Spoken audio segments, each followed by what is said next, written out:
Comment on fait pour vous posséder en fait? Plein de gens pensent que les démons ont la capacité de lire dans les pensées humaines. Et je vais vous révéler quelque chose. Je vais vous révéler quelque chose. Dieu, qui est saint, qui est au-delà de la sainteté, de la toute divine puissance, ne permet pas que Satan lise vos pensées. Lise dans les pensées d'un croyant. En tout cas, quand il dit d'un croyant, de celui qui marche avec le Dieu véritable. Satan ne le permet pas. Dieu ne le permet pas plutôt. Donc Dieu ne permet pas que les démons puissent avoir accès à vos pensées. Mais les démons, ce qu'ils font, c'est quoi? On les appelle aussi des esprits familiers. Ils vous guettent en fait. Ils vous étudient en fait.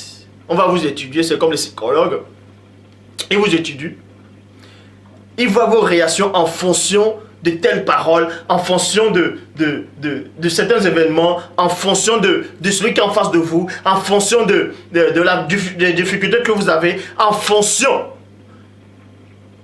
des épreuves qui sont en face de vous. Les démons, ils vous étudient déjà. Donc, ils sauront maintenant comment faire pour que vous soyez en colère.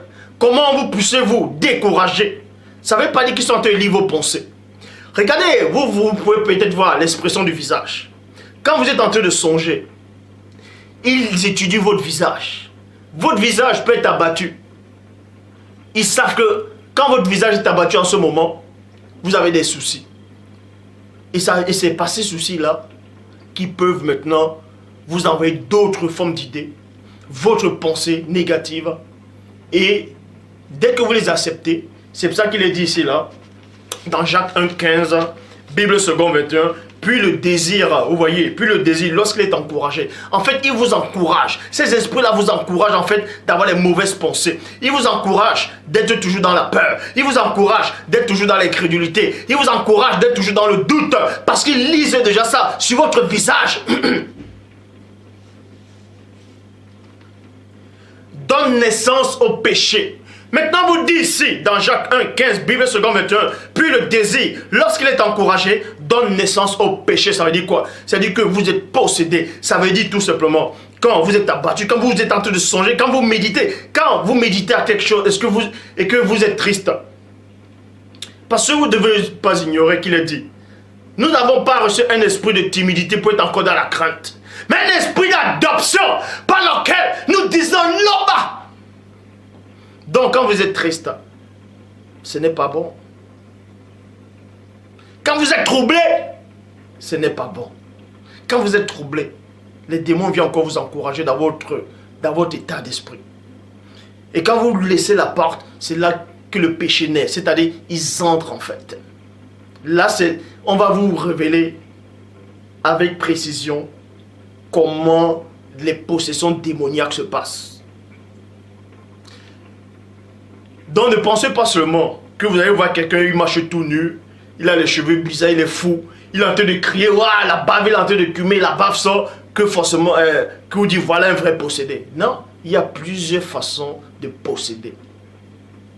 Qu'un démon puisse posséder. Il y a la possession mentale, intellectuelle, morale, physique. On va entrer plus en détail, on va entrer en profondeur. Donc, vous ne devez pas ignorer ici qu'il est dit. Puis le désir, lorsqu'il est encouragé, donne naissance au péché. Donc, donner naissance au péché, c'est quoi? C'est que le démon entre en vous. Les démons entrent en vous. Vous êtes déjà possédé. Et vous vous rendez compte que même si vous croyez en Dieu, vous mentez toujours, vous insultez toujours, vous avez toujours les mauvaises pensées. Vous dites, ah Seigneur, pourquoi j'ai les mauvaises pensées? Parce que le démon est déjà en vous. Le démon est déjà en vous sans que vous le sachiez même. Il vous est déjà possédé. Et le péché, parvenu à son plein développement, a pour fruit la mort. Donc le démon, il s'installe complètement pour vouloir vous posséder tout votre être en fait. Il veut complètement vous posséder. Donc, il habite en vous, il mûrit en vous.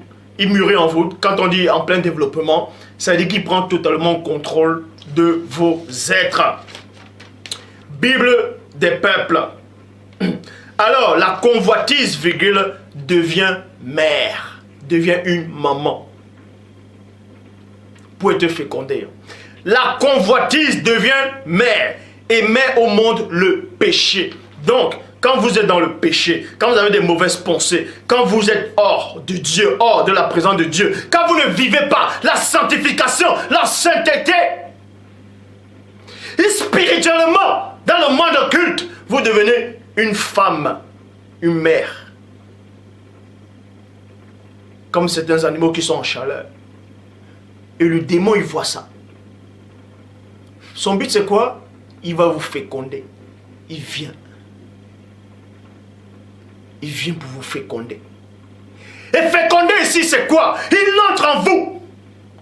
Par votre mauvaise pensée, vous avez ouvert une porte. Il entre. Parce que le corps aussi a un langage. Le corps, votre corps a un langage. Et le démon lit votre langage. Votre respiration, quand vous avez peur, vous respirez fort. Le démon, il voit ça. Il entre par cette respiration. Donc, la convoitise devient mère et met au monde le péché. Le péché grandit, mûrit, et la mort est son fruit. Donc, la convoitise, c'est aussi inspiration, c'est-à-dire inspiration.